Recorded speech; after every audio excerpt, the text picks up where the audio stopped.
The world in the 1930s was a tinderbox, scarred by the deep and lingering wounds of the First World War, which had left nations in ruins and populations in despair. The global community was grappling with economic turmoil as the Great Depression ravaged economies, leaving millions unemployed and destitute.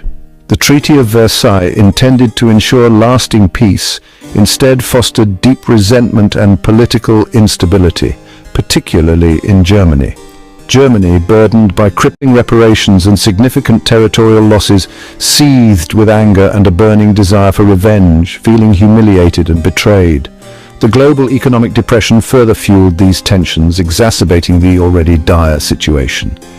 Mass unemployment and widespread poverty created fertile ground for extremist ideologies like fascism and Nazism to take root and flourish. In Germany, Adolf Hitler and his Nazi party exploited this widespread discontent, promising national revival, economic recovery, and scapegoating minorities for the nation's woes. Meanwhile, in Japan, militarist leaders, driven by expansionist ambitions and a desire for greater regional influence, tightened their grip on power.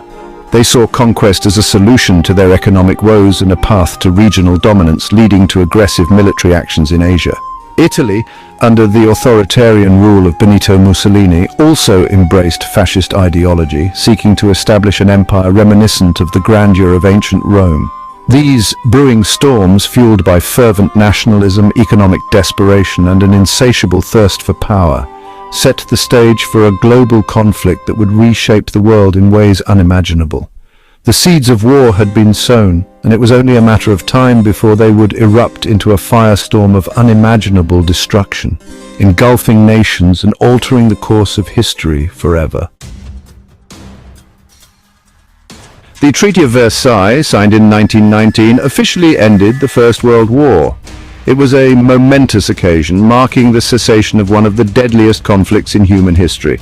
However, this treaty also sowed the seeds for future conflict. The redrawing of borders and the harsh terms imposed on the defeated nations created a fragile and volatile peace. Germany, held solely responsible for the war, was forced to accept blame, cede territory, disarm, and pay crippling reparations.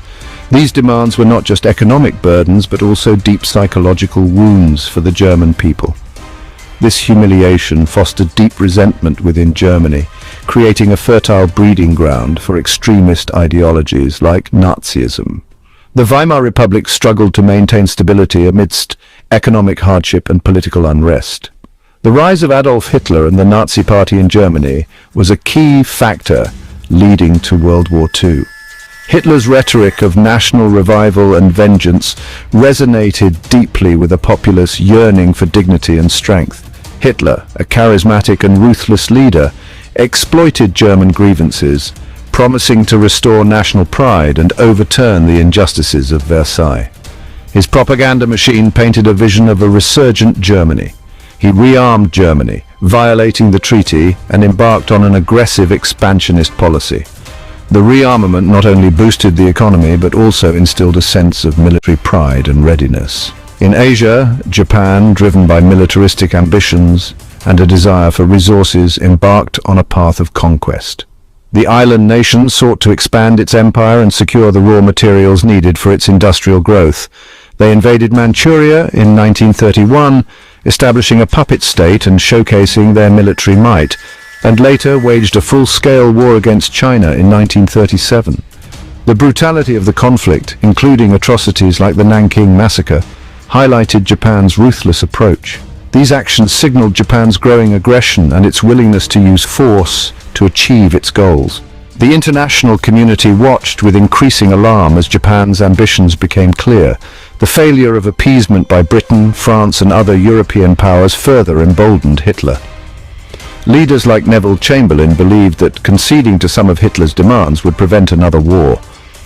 Hoping to avoid another devastating war, they made concessions to Hitler, allowing him to annex Austria and Czechoslovakia without consequence. These actions were seen as necessary compromises at the time. This policy of appeasement only served to strengthen Hitler's resolve and convince him that the West lacked the stomach for a fight. The unchecked aggression set the stage for the global conflict that was to come. On September 1, 1939, The world watched in horror as German forces stormed into Poland, marking the beginning of World War II. The invasion was swift and brutal, catching the Polish forces off guard and unprepared for the scale of the attack. Hitler's Blitzkrieg, a lightning-fast military tactic utilizing tanks, planes and coordinated infantry attacks, quickly overwhelmed the Polish defenses. The term Blitzkrieg itself means lightning war, and it was designed to create disarray and confusion among the enemy ranks, making it difficult for them to mount an effective defense. Britain and France, bound by treaty obligations to defend Poland, declared war on Germany on September 3, 1939. This declaration marked the official start of the global conflict as nations around the world began to choose sides and prepare for the battles ahead.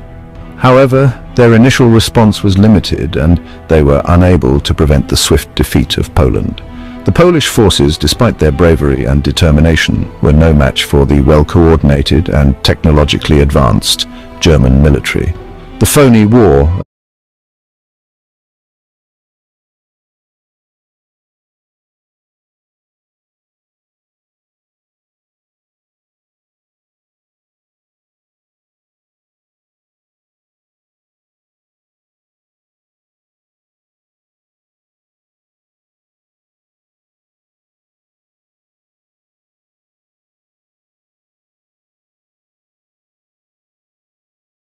period of relative inactivity on the Western Front followed as both sides prepared for the larger conflict to come. This lull in the fighting was marked by a sense of uneasy anticipation as soldiers and civilians alike waited for the next move. In April 1940, Hitler unleashed the full fury of his Blitzkrieg on Western Europe. The German forces moved with incredible speed and precision, leaving a trail of destruction in their wake. Denmark, Norway, the Netherlands, Belgium, and finally France fell in rapid succession. Each country, despite their efforts to resist, was quickly overrun by the relentless German advance. The speed and ferocity of the German advance shocked the world, and within months, much of Europe lay under Nazi control. The sight of Nazi flags flying over once free cities was a stark reminder of the new reality facing the continent. The evacuation of Dunkirk, a heroic effort to rescue trapped British and Allied troops from the beaches of France, marked a turning point in the war. Over 300,000 soldiers were successfully evacuated, thanks to the bravery of both military personnel and civilian volunteers. Though a military defeat, the evacuation boosted British morale and allowed them to live to fight another day. Winston Churchill's stirring speeches and the resilience of the British people became symbols of hope and determination in the face of overwhelming odds. Section 4. A global battlefield. World War II was a truly global conflict, with battles fought across continents and oceans. The war raged not only in Europe, but also in Asia, Africa, and the Pacific, drawing in nations from around the world. In Asia, Japan's expansionist ambitions continued unabated. On December 7, 1941, Japanese aircraft attacked Pearl Harbor, Hawaii, a surprise assault that plunged the United States into the war. This act of aggression galvanized American public opinion, uniting the nation against the Axis powers. The Pacific theater of war witnessed some of the fiercest fighting of the conflict. From the jungles of Southeast Asia to the coral atolls of the Pacific, American and Japanese forces clashed in a brutal struggle for supremacy. Island hopping campaigns, naval battles, and aerial bombardments characterized this theater of war. In North Africa, Allied forces battled the Germans and Italians for control of vital shipping lanes in the Mediterranean Sea. The deserts of North Africa became a proving ground for tank warfare, with iconic battles like El Alamein shaping the course of the war. Section 5. The Eastern Front, a clash of titans. The Eastern Front, the battleground between Nazi Germany and the Soviet Union, was the largest and most brutal theater of World War II.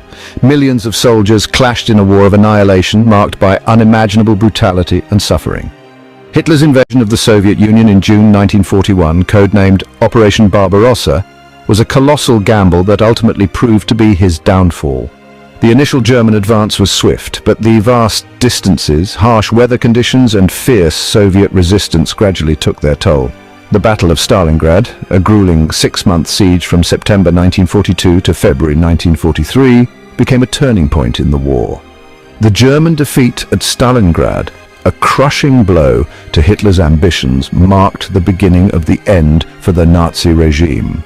The Eastern Front was characterized by its unparalleled brutality and disregard for human life.